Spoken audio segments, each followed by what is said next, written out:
Using whatever they can find to keep warm, Christchurch residents prepare for a cold night. Hours on from the quake, the shock is still hitting home. Blocks were falling down just a few meters from us, and when we came out we saw one people hit on the ground by a big cement block. We saw a building opposite us just fall down, and then we saw the street just next to us just completely devastated, but everybody just pulled together and people just got underneath blankets. And the welfare centre at Addington Raceway is already at capacity. Schools and recreation centres now filling the gap. We're just in the hands now of the emergency services, and we'll just have to wait and see what happens. Many still haven't been able to contact loved ones, turning to each other for support. I've got a bottle of water and that's all I've got. Yeah. The clothes we've got on, we managed to put our passports and important papers in our pockets. That's all we've got. Fires are now raging around the city and rescue efforts frantically continue. It's unclear what the morning will bring. These residents just concentrating on getting through the night. Kim Vanel, One News.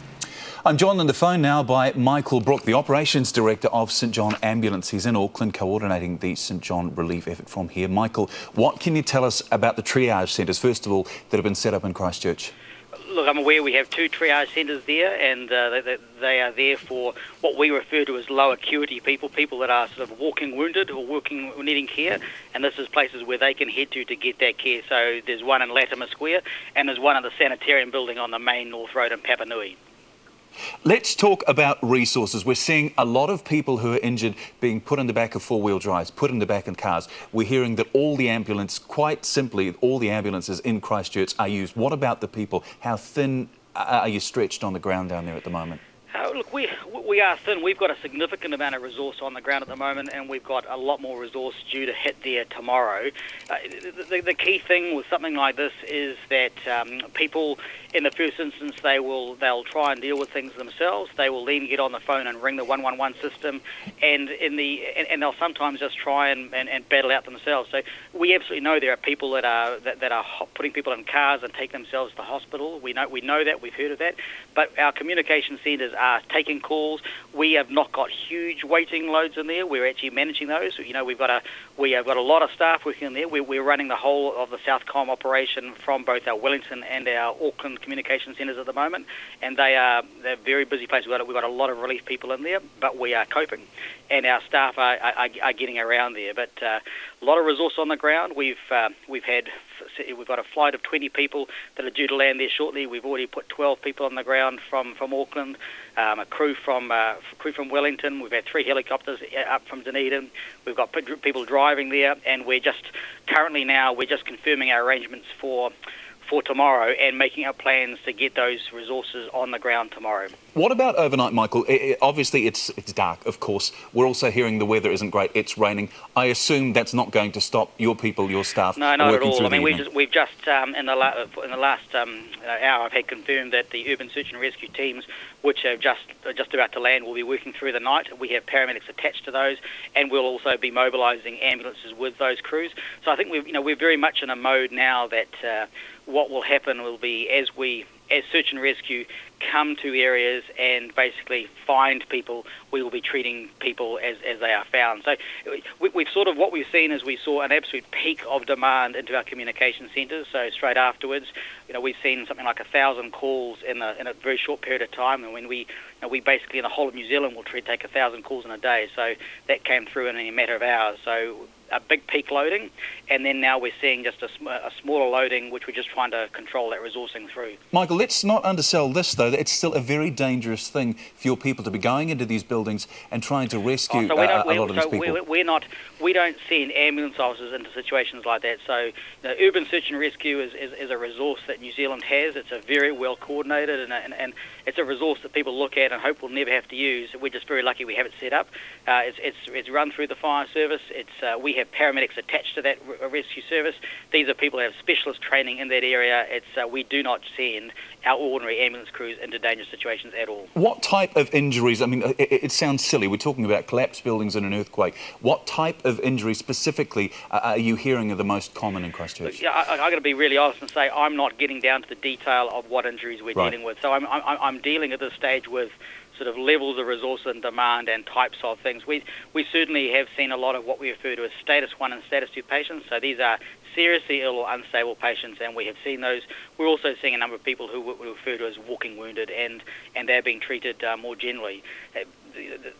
What we'll see with more information will be just what level of people are still in the city, are trapped, or are still needing to be found, and we'll also see a demand come on with the welfare centres. So certainly in September, when we saw the last quake, the whole issue around welfare centres becomes a significant one, and there's a significant health issue which we have an involvement in as an ambulance service as well.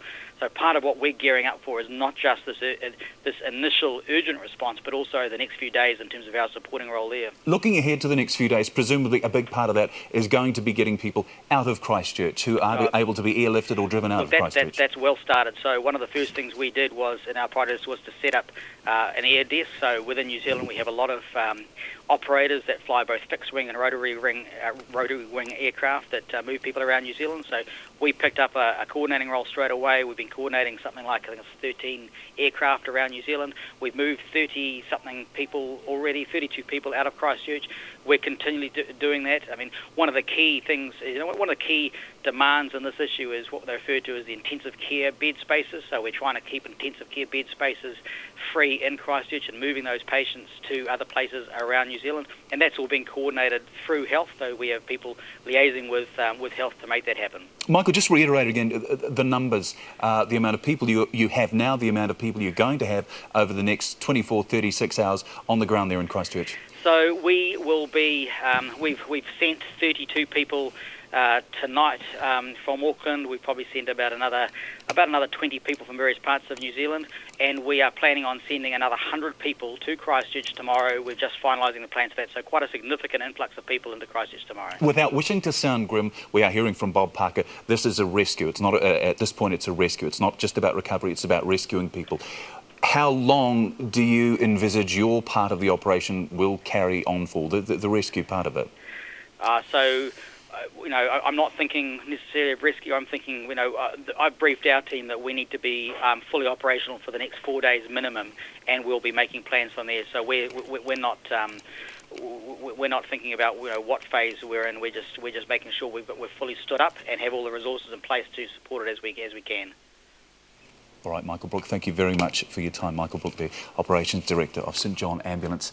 Well, joining me now is Mary Gordon, the Executive Director of Nursing for the Christchurch District Health Board. Good evening to you, Mary. What can you tell us about your evening? What have you been hearing? What are you seeing?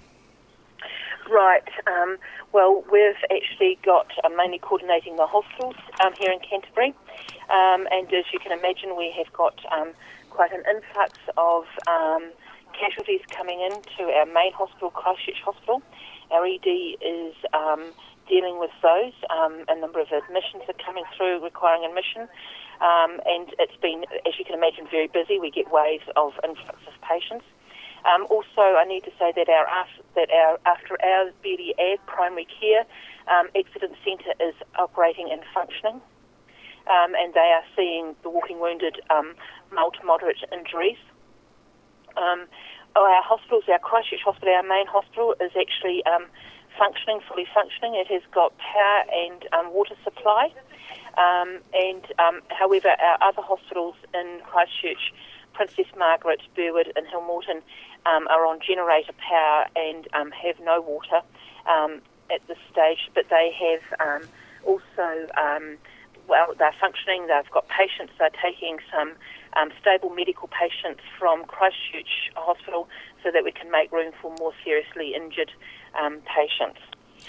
So we are busy. Women's is busy, and as your previous person was saying about intensive care, we have got our intensive care unit